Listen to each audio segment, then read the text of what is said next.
Details emerge on the mail bomb suspect. A candidate's close ties with the army worries Brazilians. Its close ties with the army worries Brazilians. Mexican drug lords. How the GOP is trying to scare voters to the polls. This is Reuters Now.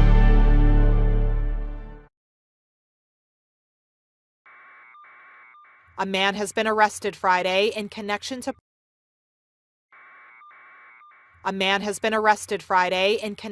parcel bombs sent to prominent Trump critics, top Democrats, and CNN. The suspect has been identified as 56-year-old Cesar Sayak, a registered Republican in Florida with a lengthy criminal history. Investigators were seen covering a van plastered with pro-Trump stickers. Florida with a lengthy criminal history. Investigators were seen covering a van plastered with pro-Trump stickers and a CNN sucks sign. It's an incredible job. Trump praised law enforcement for the arrest, hours after tweeting the, quote, bomb stuff was taking attention away from the polls. We will prosecute them, him, her, whoever it may be, to the fullest extent of the law. It comes on the same day 2 suspicious packages were discovered, one in Midtown Manhattan addressed to former National Intelligence Director James Clapper. The other, addressed to New Jersey Democratic Senator Cory Booker, was intercepted at a mail sorting facility in South Florida. A source told Reuters all packages were believed to have gone through the U.S. Postal Service. None of the devices have exploded. A law enforcement source told Reuters the possibility of further arrests has not been ruled out.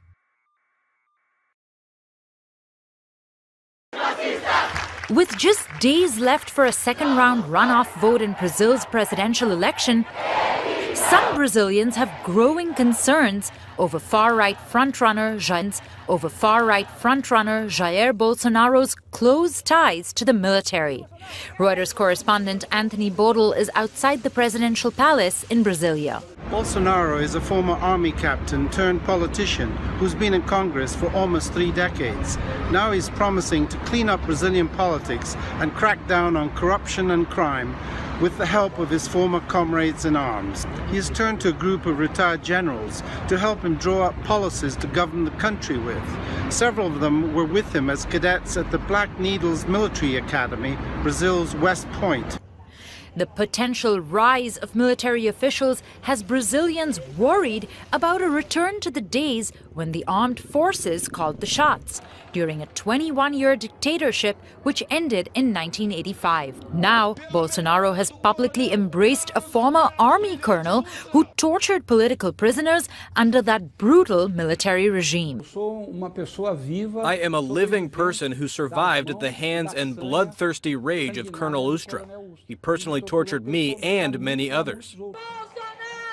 While some Brazilians are wary of any military involvement in politics, many are thrilled at the prospect of Bolsonaro, who could become the first far-right leader of Latin America's largest economy since its return to civilian rule 33 years ago, taking a firm hand to deal with corruption and crime. From the first round, I voted for Bolsonaro. I wasn't even going to vote in these elections, but I decided to because we're tired of corruption. With violent crime on the rise in Brazilian cities, voters want a strong hand in dealing with drug gangs and bandits, as Bolsonaro calls them. Last year, there were more than 63,000 murders in Brazil, and Bolsonaro is planning to give police more autonomy to shoot at armed criminals. Bolsonaro won over 49 million votes in the first-round election in early October, and the latest Reuters poll predicts Bolsonaro winning the final round on Sunday. The fiancé of slain Washington Post columnist Jamal Khashoggi. She says she's refused an invitation to meet U.S. President Donald Trump because she believes it would amount to a PR stunt. Hatice Cengiz cried multiple times in her first television interview since the killing. The Turkish woman says she doesn't believe the White House is being sincere in its efforts to bring the perpetrators to justice. Trump invited me to the United States during the first days of the process. But his statements contradicted each other over a very short time period. I perceived it as an attempt to win public sympathy. Cengiz was one of the last people to see Khashoggi alive before he entered the Saudi consulate in Istanbul, never to emerge. Security cameras captured their last moments. Saudi Arabia claims the critic was murdered in a rogue operation. The U.S. and Turkey have a tumultuous relationship, though. They back opposing factions in Syria's civil war, and President Trump has placed sanctions on the NATO ally that have helped drive its currency into crisis mode. Saudi Arabia's public prosecutor will visit Istanbul on Sunday. Turkey's President Tayyip Erdogan is demanding that Saudi reveal the location of Khashoggi's body and who ordered the killing. Khashoggi had gone to the consulate to get marriage documentation.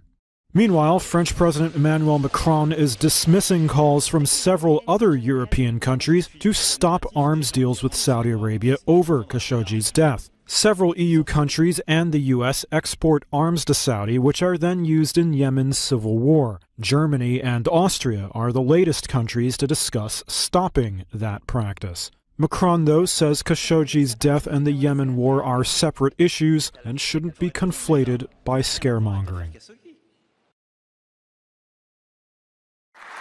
A regional election in Germany could spell double trouble for Angela Merkel and her bickering coalition. Both the Chancellor's Conservative Party and her centre-left partners are expected to shed votes in the central state of Hesse on Sunday. And that's prompting the SPD to wonder if it even wants to stay hitched to Merkel. Threats to Germany's four-time Chancellor are piling up, says Reuters' Doug Busvine. Her Christian Democrats face heavy losses in support, polls show, and that will pile on the pressure ahead of a party conference towards the end of this year when Merkel may face a leadership challenge. Also, if her grand coalition partners in Berlin, the Social Democrats, lose heavily, that could blow up the grand coalition that rules Germany at federal level. That, say senior Merkel aides, could trigger early general elections. The far-right AfD could make a strong showing and enter the state legislature for the first time. And then there are the Greens, vying for second place in Hesse as the self-styled party of reason. Merkel's party has warned the SPD that breaking up the government could spark a general election.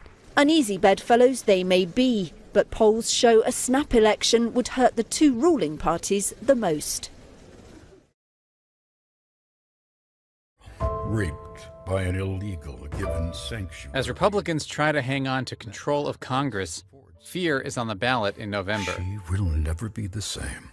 GOP candidates and groups that support them are following President Trump's lead, using incendiary rhetoric about immigrants to motivate voters. The criminals out, the drug lords, the gang members. Mexican drug lords, MS-13 gang members. In 2012, immigration was mentioned in only 1% of Republican commercials, according to ad data reviewed by Reuters. This year, the issue has been elevated to a core Republican priority. 20% of pro-Republican ads in congressional races cited immigration, according to a Reuters analysis of Cantor Media CMAG data on broadcast ads through October 15th. The ads often depict border crossers in the same tone used by the president. Letting thugs go rather than helping kick them out of the country. It's a message that's resonating even in states with small immigrant populations and far from the Mexican border. Well, Montana is part of the United States of America, so immigration matters to me. The issue boosted by recent news of another migrant caravan approaching the United States. And in that caravan, you have some very bad people. Keep dangerous criminals out. A lot of the messaging is at odds with the facts. The Republican talking point that immigrants bring crime is not supported by evidence. The Democrats want open borders, which means lots of crime. Trump has framed the November elections as a referendum on his tough immigration policies. I'll stand with President Trump. A rallying cry that GOP candidates are latching onto with a vengeance. Build that wall. Japan's leader Shinzo Abe made a rare visit to China this week, aiming to break through decades of distrust. The two sides haven't held official talks for 7 years, after a dispute over islands in the East China Sea. Now, though, they're pledging closer ties, and Abe says relations are at an historic turning point. It's good for Tokyo. Beijing is vital for Japan's economy, and Abe's taking home a broad range of deals. But there's a third big player overshadowing this meeting. Japan's biggest security partner, the United States, which is now locked in a trade war with Beijing. And as Reuters' Linda Sieg explains, it's got Tokyo on a tightrope. Abe has to walk a rather fine line to balance his improvement in ties with China while not irritating President Trump. Both countries, China and Japan, have their own trade disputes with the United States. China's is obviously much more serious, the rhetoric and the mutual tariff imposition on both countries. So China is feeling the pinch from its trade war with the United States and is reaching out to Japan and other countries because of that. Japan and China only resumed normal diplomatic relations in the 70s. The two have had a rocky relationship since Japan's occupation of parts of China during World War II.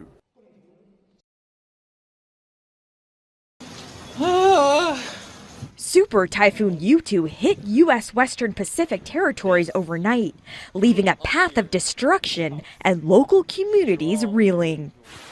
U2, the strongest typhoon to ever hit the area, passed over the northern Mariana Islands with wind gusts of over 160 miles per hour, equivalent to a Category 5 hurricane. Trees were blown down and roofs torn from buildings in Saipan and Tinian that comprise the northern Mariana Islands. More than 100 homes were destroyed. The typhoon also hit neighboring Guam with rain and strong winds. The mayor of Tinian says the island's power infrastructure is in ruins, and requests have been made for food and water. Is that Jay's car? It was the second major typhoon to hit the territory after Mangkhut struck just last month. U2 weakened as it moved towards the northern Philippines and Taiwan, but too late for the northern Marianas.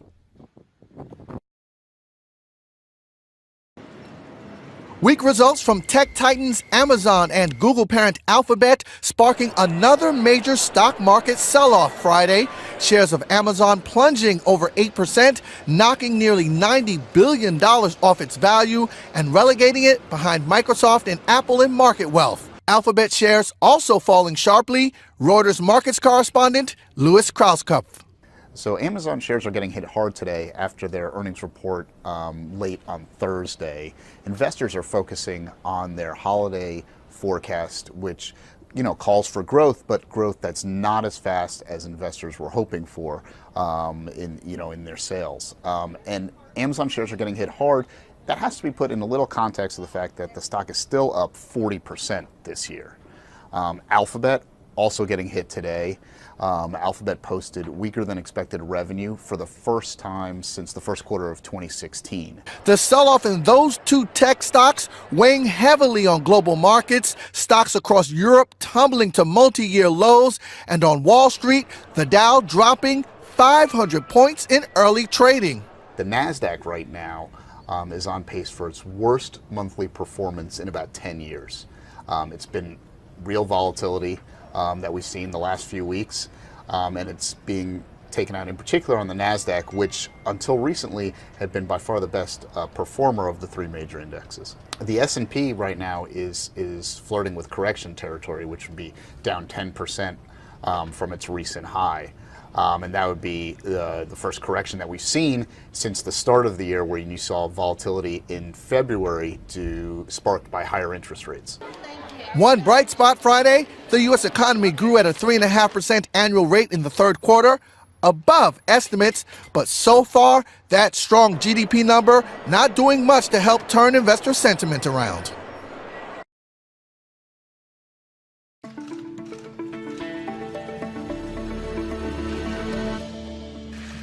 We can confirm that 13 IEDs were sent to various individuals across the country. Though we're still analyzing the devices in our laboratory, these are not hoax devices. He has been charged today with 5 federal crimes. For these charges, the defendant faces up to 58 years in prison. We will not tolerate such lawlessness, especially not political violence. Why was he targeting Democrats? I don't know.